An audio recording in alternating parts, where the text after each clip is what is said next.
Morning, Coach. We'll get started with Dave and then Kristen. Hey, Jim, good morning.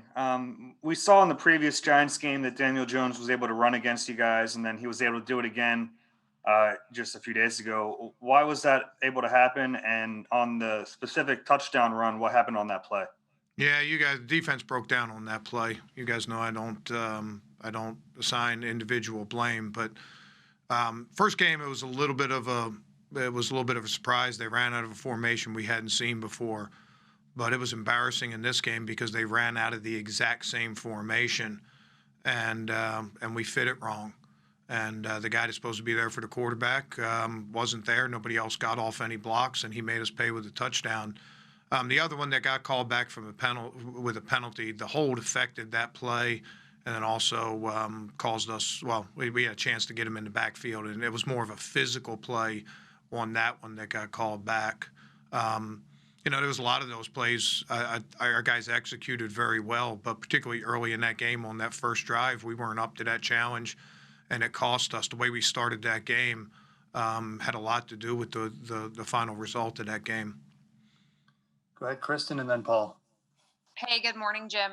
Not just Daniel Jones, but also a guy like, Gollum. It felt like they were able to run the ball pretty effectively, at least in the first half. What did you see from the Giants running game in general that maybe you didn't see from last time? Yeah, I don't know that I would agree with that. I mean, their running backs averaged 3.2 yards a carry. A lot of, other than the 30-yarder on the first drive, most of Daniel Jones's other rushing things came from scrambles, which I really don't count. They're passing yards. They're not rushing yards.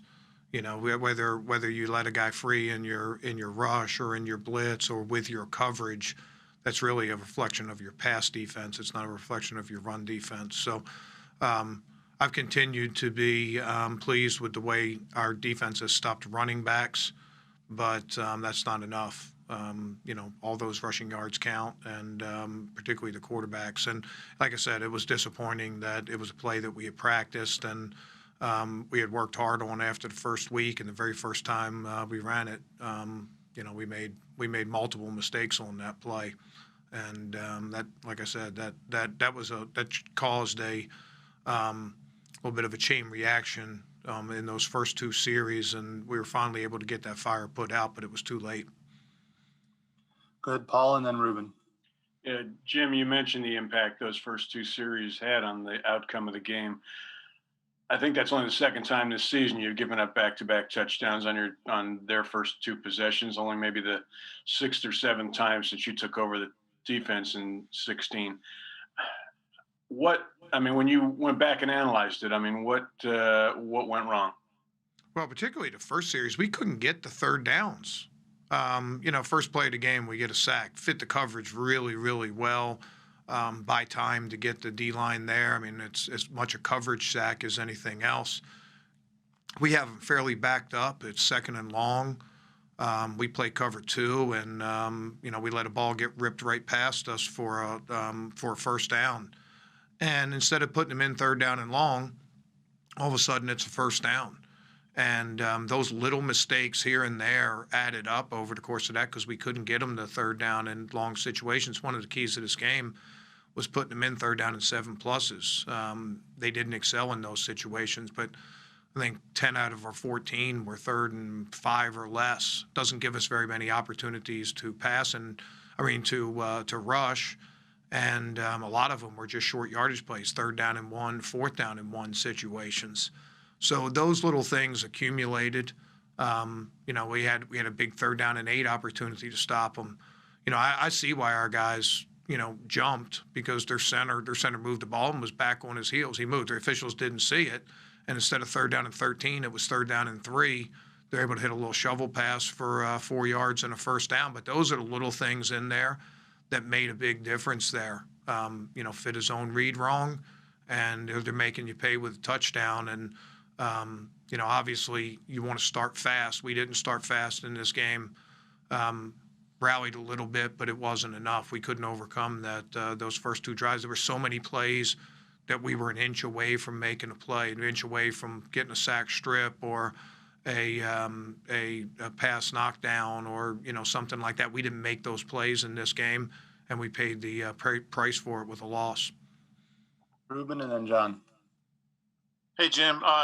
In the third quarter, they had that sequence where after Boston's touchdown made it 14-11, they had Jones hit Shepard for 27 with Avante, and then he hit Golden Tate for 38 yards with Mikael Roby-Coleman. Those two plays, do you chalk that up to just great throws and pretty good coverage, or what did you see? I mean, that was a key sequence there. What did you see on those two plays? Oh, no, yeah, you're 100% right. That was huge. We had gone to more man-to-man because, there are a lot of those plays that he was fitting in some of those windows, and we were inches away from making plays. So we started playing more man-to-man to tighten those things up.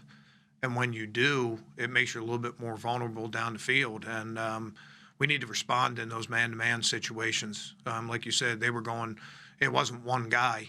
They were going after multiple guys in our back end. You're not going to make every one of those plays. There's talented receivers, but you got to battle. We can't give up 3 completions for good chunks and them have a long drive and be able to take the momentum right back from us. So early in the season, we were playing really, really good man-to-man coverage. This game, it tightened up a little bit of those short throws and that, but we paid the price for it with some of the longer throws, and we have to be better. John and then Martin. Hey, Jim, to kind of follow up on those 2 particular plays, the coverage looked okay. Correct me if I'm wrong. Are there teaching points that the guys seem to be there? What are those teaching points to try to help them make those plays? Yeah, I mean, having a guy covered isn't enough. I mean, it's all about the finish. There's an old saying in the NFL that if it's man-to-man, the receiver's open. I mean, it's a quarterback saying, hey, if it's man-to-man, throw it. He's open. So get him covered isn't enough. You got to finish with those plays. I thought Golden Tate made an outstanding play. You're not going to make every one of those, but it's a contested play. There are other receivers, sort of the same thing.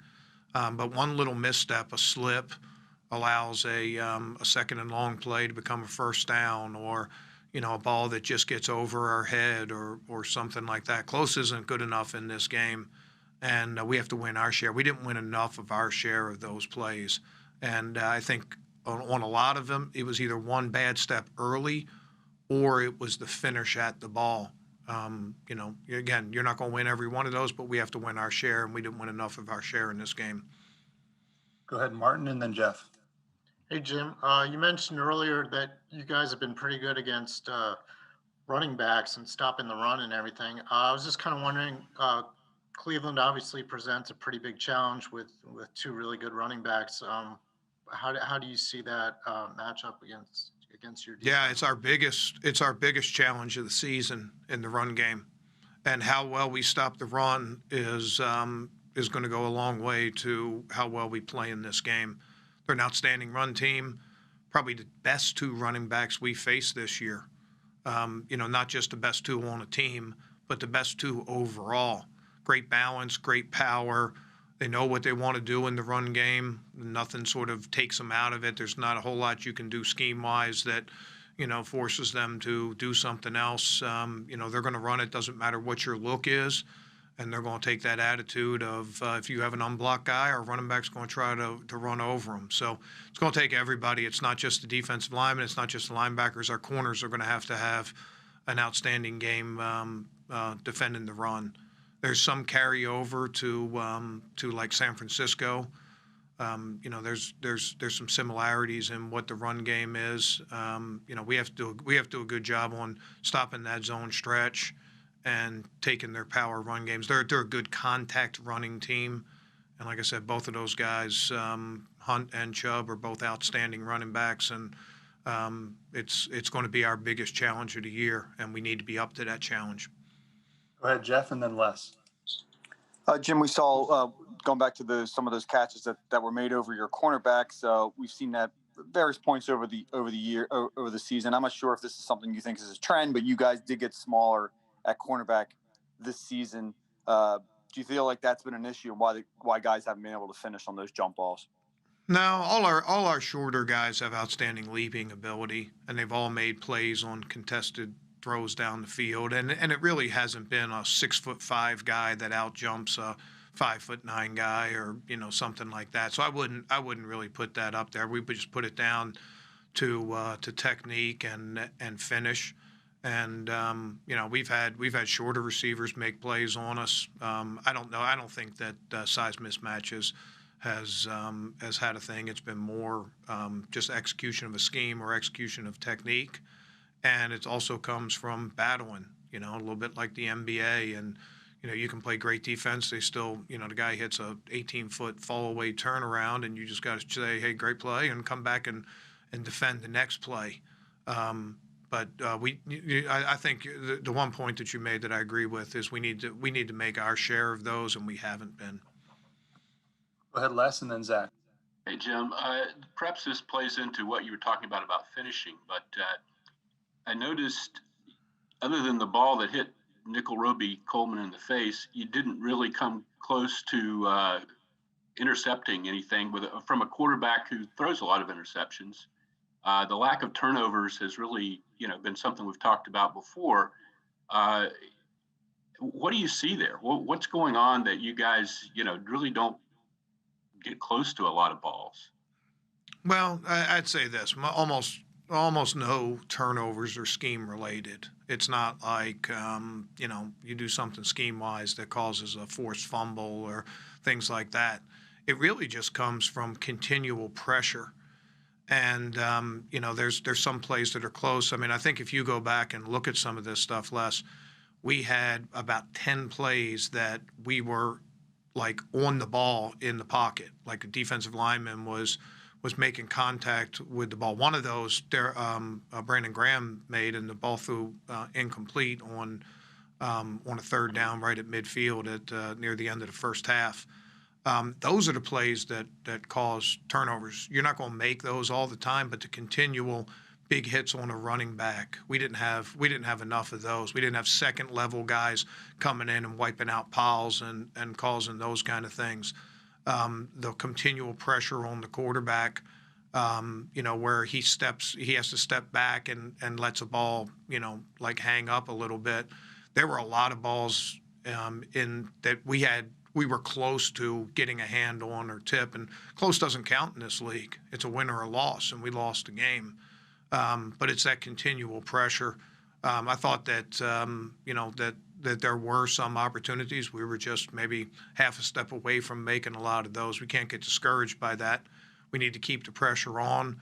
We need to, to stay with our formula and keep relying on those things as opposed to getting loose. There were a couple times in this game that I would say that we gave up some plays because we were probably a little bit too turnover conscious in the secondary. Guys tried to jump a play, and it took the play away, but the quarterback was able to complete a play somewhere else as a result of it. We have to guard against that.